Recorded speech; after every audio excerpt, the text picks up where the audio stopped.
More than 1,000 people in Gaza have been killed since a US-brokered October ceasefire between Hamas and Israel was agreed, and the humanitarian situation in the besieged enclave remains catastrophic. Israeli attacks across Gaza have killed 1,005 Palestinians since an agreement was reached, the Palestinian Health Ministry said on Wednesday. Luigi Mangione, the man suspected of fatally shooting United Healthcare CEO Brian Thompson in New York City, will argue a psychiatric defense during his trial. Judge Gregory Caro said on Wednesday that Mangione's lawyers informed him that they will assert that their client was in a state of extreme emotional disturbance when he allegedly carried out the shooting in December 2024. Mastodon, the open, decentralized alternative to big tech apps like X and Threads, is betting that email could help solve the open social web's biggest problem: audience growth. With the software's latest release, the social networking platform is introducing email newsletters, a feature that will allow writers to send their posts directly to subscribers' inboxes, even if those subscribers don't have or want a Mastodon account. Odyssey, a world model AI startup founded by self-driving vehicle pioneers CEO Oliver Cameron and CTO Jeff Hawke, has raised a $310 million Series B round at a 145B valuation led by Natural Capital, with Amazon, AMD Ventures, GV and others participating. World models are the next big thing in AI beyond text and chat-based large language models. They gather data from the physical world and simulate it with accurate physics. In Odyssey's case, it has mimicked how Google Earth gathered data. The startup sent people out with cameras strapped to their backs. Google drives camera-equipped cars around.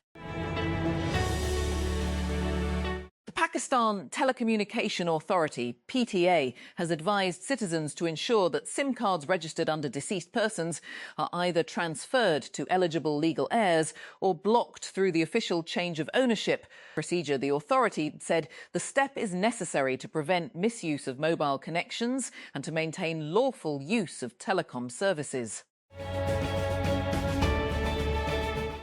Health workers battling an Ebola outbreak in Eastern Democratic Republic of Congo lack the personnel to identify suspected cases, the ambulances to transport them, and even the construction materials to build isolation wards, officials and aid workers told Reuters. A month after the World Health Organization, WHO, declared an international emergency, the outbreak of the rare Bundibugyo strain has grown to more than 800 confirmed cases, with warnings mounting that it could become the worst on record, surpassing the 2014-16 West Africa epidemic that killed more than 11,000 people. Washington. The US-Iran agreement has placed Israeli Prime Minister Benjamin Netanyahu in one of the most difficult political positions of his career, leaving him squeezed between Washington, Tehran, domestic critics, and an approaching election. For decades, Netanyahu built his political identity around three interconnected themes: his ability to influence United States policy, his determination to confront Iran, and his reputation as Israel's ultimate guarantor of security. The emerging agreement has now raised questions about all three. Islamabad. Pakistan has extended its airspace ban on Indian civilian and military aircraft for another month, until July 24, 2026, according to a notice to airmen, NOTAM, issued by the Pakistan Airports Authority, PAA, on Wednesday. The previous extension of the airspace ban was set to expire on June 24th. Authorities in Eastern Democratic Republic of Congo are searching for a 6-year-old Ebola patient and her mother after armed men stormed the hospital where they were being treated. The child was taken from Wanamahika Hospital in the city of Butembo by very angry men with knives, local health official Dr. Lebambo Maboko Gaston said in a statement. Rex Heuermann, known as the Gilgo Beach serial killer, who admitted to brutally murdering 8 women, received the maximum sentence on Wednesday. He will serve 3 life sentences for first-degree murder, plus 25 years to life on 4 second-degree murder charges, all running consecutively. 3 Iranian tankers loaded with crude oil have passed the US blockade line in the Gulf of Oman. Ship tracking data shows 2 were broadcasting their locations as they crossed, and a third appeared to switch on its location tracker just past the line. The deadly Ebola virus outbreak in Eastern Africa could be the worst ever in history. The Director General of Africa's Centres for Disease Control and Prevention, Jean Kaseya, has warned. Kaseya sounded the alarm on Tuesday during a virtual meeting of African heads of state and international donors in Burundi. United States President Donald Trump has delayed the confirmation of his nominee for Director of National Intelligence, DNI, while calling for lawmakers to pass legislation on surveillance and voter identification requirements. Trump made the announcement in a Truth Social post on Wednesday, saying he planned to keep acting DNI Bill Pulte in the role and postpone the confirmation of his nominee, Jay Clayton. PayPal Ventures is no more. 5 sources told Fortune that the corporate venture arm, which was founded in 2016, would be winding down operations. A company spokesperson confirmed the news to TechCrunch, albeit with a nuanced statement. After years of incremental updates, Google is betting that its Gemini AI can reinvent its smart speaker. On Wednesday, the company introduced its first audio device built specifically for Gemini with the $99.99 Google Home speaker. The new Google Home device is the first standalone smart speaker from the tech giant since the Nest Audio in September 2020. That older device arrived at a time when smart speakers were thought of largely as handy controllers for your smart home and music playing systems. They lacked the smarts of today's AI chatbots, as commands often had to be phrased correctly to get things to work. Stanford graduates Jenny Duan and Abhinav Agarwal want to solve 2 hard problems: create a good-looking wearable and measure hormones to help women understand their health better. The pair is building a startup called Claire Health to track inflammation and bloating markers, energy levels, and cycle phase classification to give insights into cycle irregularities and perimenopause, as well as hormonal fluctuations and how to navigate those changes. Despite the fact that AI increasingly dominates our economy, it's hot IPO summer and we're all just along for the ride. Most Americans are not particularly optimistic about the technology's long-term impact on the country. A new study from Pew Research reveals, in fact, although a whole lot of Americans increasingly use AI in their daily lives, most of them have neutral to negative views about it, the research reveals. Punjab's flagship health programs, launched under Punjab Chief Minister Mariam Nawaz's administration, received no substantive funding in the provincial budget for fiscal year 2026-27, according to budget documents. 24 News has claimed. According to 24 News, the documents show that no regular allocations have been proposed for several CM special health initiatives, despite their combined estimated financial requirement of around $27.847 billion. Petroleum Minister Ali Pervez Malik has indicated that good news regarding a reduction in petroleum product prices is expected soon. Speaking to Geo News, he said the public has already faced significant hardship due to the Iran-US conflict, which pushed fuel prices higher and impacted household budgets. Islamabad. As senators from the Treasury and opposition traded accusations during Wednesday's budget debate in the Senate, PP Senator Rana Mahmudul Hassan demanded a separate South Punjab province. 7 million children are born in Pakistan annually, more than in all of Europe. What are we doing for their employment? He asked during the budget debate in the House.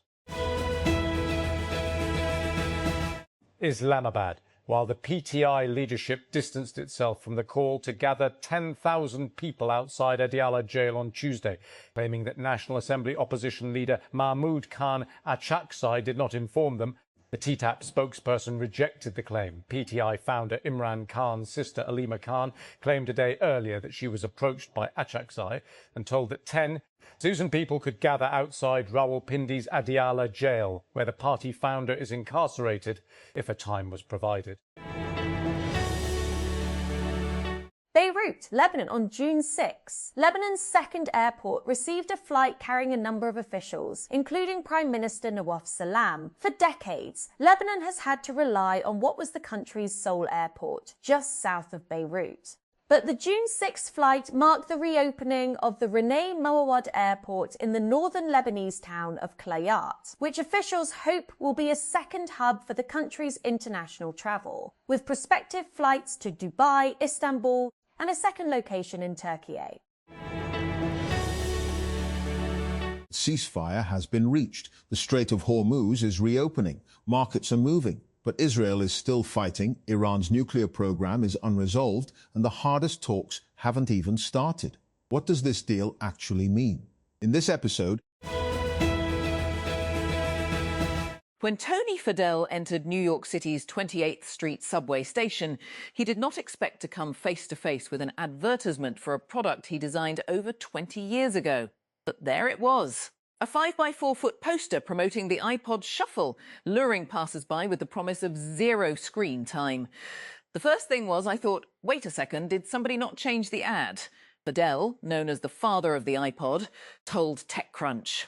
For somebody like me who knows that thing intimately, it's like seeing your kid's picture.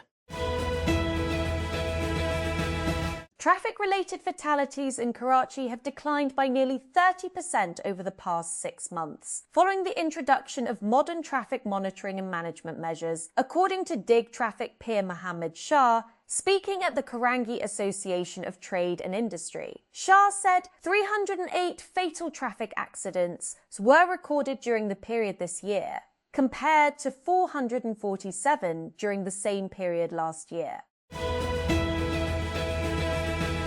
The Higher Education Commission HE announced the results of Pakistan's first National Skills Competency Test, NSCT 2026, providing the country's first nationwide benchmark of IT and computer science skills among university students. According to the HEC on Wednesday, more than 40,000 students from 188 universities registered for the test, while over 33,000 IT students were assessed during the examination conducted on April 4 to 5, 2026.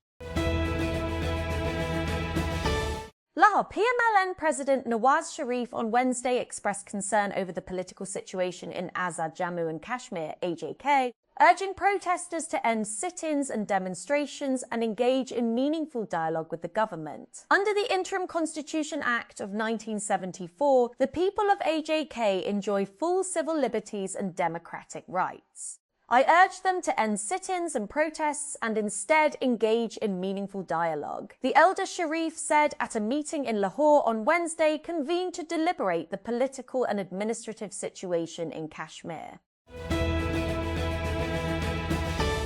The United Kingdom's competition watchdog has ordered Google to provide greater transparency on how its search rankings work, as part of new rules addressing concerns over the US tech giant's dominance in the sector.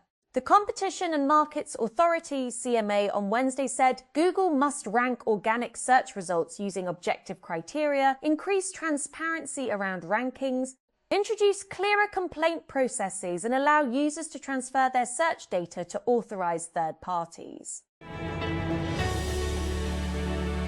A ceasefire has been reached. The Strait of Hormuz is reopening, markets are moving, but Israel is still fighting. Iran's nuclear program is unresolved, and the hardest talks haven't even started. What does this deal actually mean? In this episode,